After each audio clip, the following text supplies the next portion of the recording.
Hello guys, welcome back to my YouTube channel Pranjal's creation. And जैसे कि from long time मैं इस channel पर कोई भी वीडियो नहीं अपलोड कर पाई, आपके कमेंट्स भी नहीं देख पाई एंड आपके डाउट्स भी सॉल्व नहीं कर पाई। बट नो वरीज, आज हम इस वीडियो में कंप्लीट बात करेंगे। जैसे कि आपकी जीपैट 2025 भी अभी कुछ दिन ही एग्ज़ाम में बाकी रह गए हैं। 25 मई को आपके एग्ज़ाम है, तो अभी भी 15 to 20 डेज आपके पास है जिसमें आप कंप्लीटली हार्ड वर्क करके, स्मार्ट वर्क करके जो है आप एग्ज़ाम क्वालिफाई कर सकते हैं। तो इस वीडियो में हम बात करने वाले हैं कि आपकी रिवीजन स्ट्रैटेजी को लेकर। जी हाँ, रिवीजन जो है एक बहुत ही ज़्यादा इम्पोर्टेंट पार्ट है किसी भी एग्ज़ाम को क्वालिफाई करने के लिए।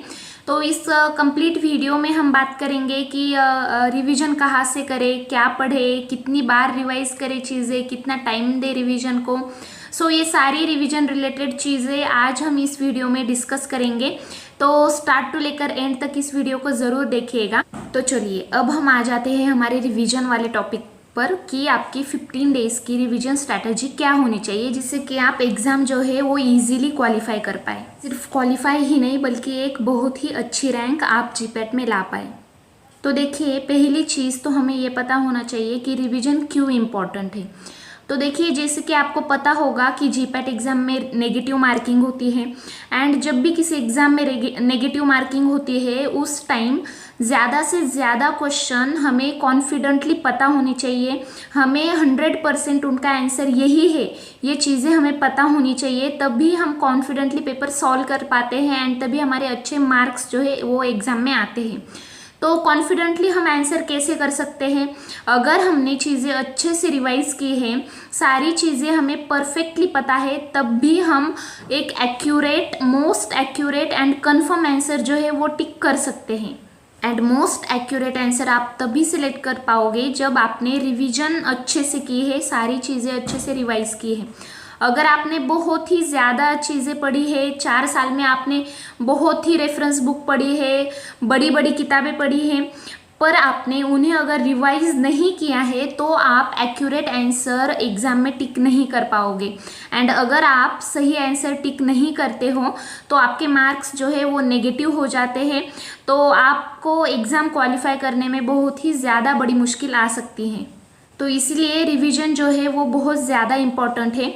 अभी जो कि लास्ट 15 डेज रह गए हैं, इसमें आपको कुछ भी नया, कुछ भी नहीं पढ़ना है, कौन सी भी रेफरेंस बुक आपको नहीं उठानी है।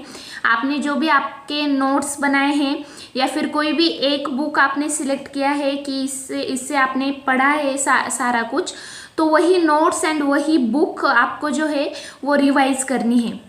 अगर आपके कुछ टॉपिक पढ़ने के छूट भी गए हैं तो उन्हें छूट जाने दीजिए, क्योंकि अभी आपको रिवीजन करना ज़रूरी है, ना कि अलग अलग एंड न्यू टॉपिक्स पढ़ना। तो अभी बहुत बड़ा सवाल सबके मन में ये होता है कि हम रिवीजन कैसे करें। तो रिवीजन देखिए, आपको थरोली जो भी आपके नोट्स है, बुक्स हैं, थरोली आपको रिवाइज करने हैं। एंड जब आप थरोली रिवाइज कर लेते हो तो फिर भी ऐसे कुछ टॉपिक्स होते हैं जो एक बार पढ़ने से आपके ध्यान में नहीं रहते हैं, आप उन्हें रिकॉल नहीं कर सकते। तो वैसे जो टॉपिक्स है वो आपको अलग से लिख लेने हैं। जो भी टॉपिक आप ध्यान में नहीं रख पा रहे हो एंड वो इम्पॉर्टेंट है, तो वो सारे टॉपिक आपको अलग से पेजेस पर लिख लेने हैं एंड उन टॉपिक को रिवाइज करने में ज़्यादा टाइम आपको देना है। जो भी कुछ इजी टॉपिक्स हैं वो आप रिवाइज नहीं भी करोगे तो भी वो चीज़ें आपको पहले से पता है, वो आपके सबकॉन्शियस माइंड में फिट है, तो वो चीज़ों को आप ज़रा पीछे रखिएगा।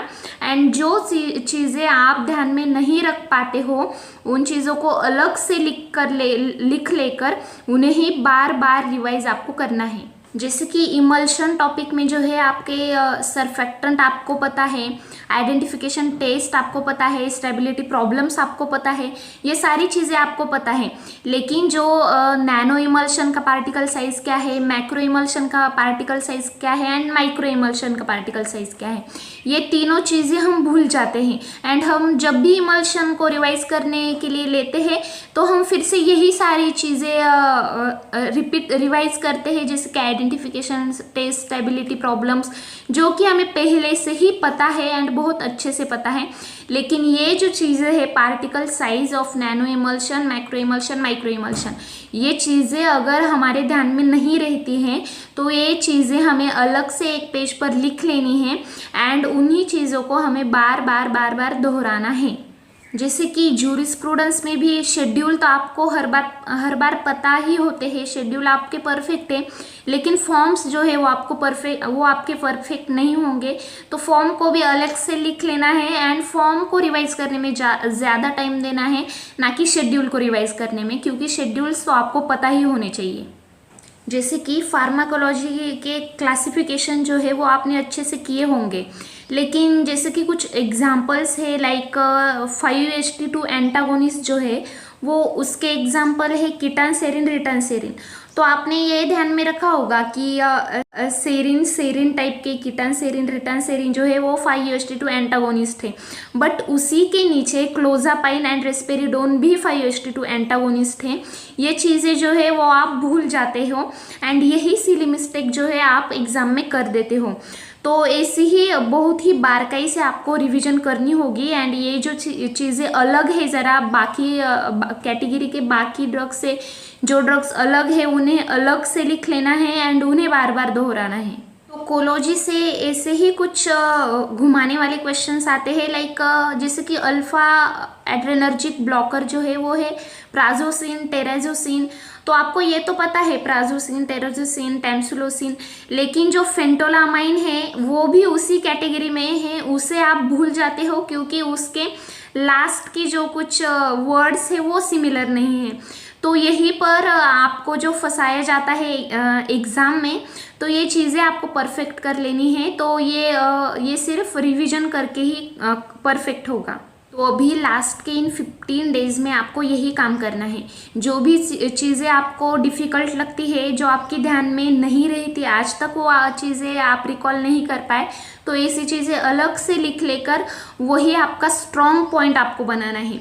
जी हाँ, जो भी आपके वीक पॉइंट्स होते हैं उन वीक पॉइंट्स को ही आपको स्ट्रॉन्ग पॉइंट बनाना होता है, तब जाकर एग्ज़ाम जो है वो क्रैक हो जाती है। हाँ, इन लास्ट डेज में अपने कोई भी वीकनेस आपकी मत रखिएगा, सारी वीकनेस को आपको कन्वर्ट करना है आपकी स्ट्रॉन्गनेस में। सारे वीक पॉइंट जब स्ट्रॉन्ग पॉइंट्स में कन्वर्ट हो जाएंगे तब जाकर आपके रिजल्ट को कोई भी नहीं रोक सकता। जैसा आपको चाहिए वैसा रिजल्ट आपको मिलेगा। तो अभी नेक्स्ट पॉइंट हमारा है कि कितना टाइम हमें रिवीजन को देना चाहिए।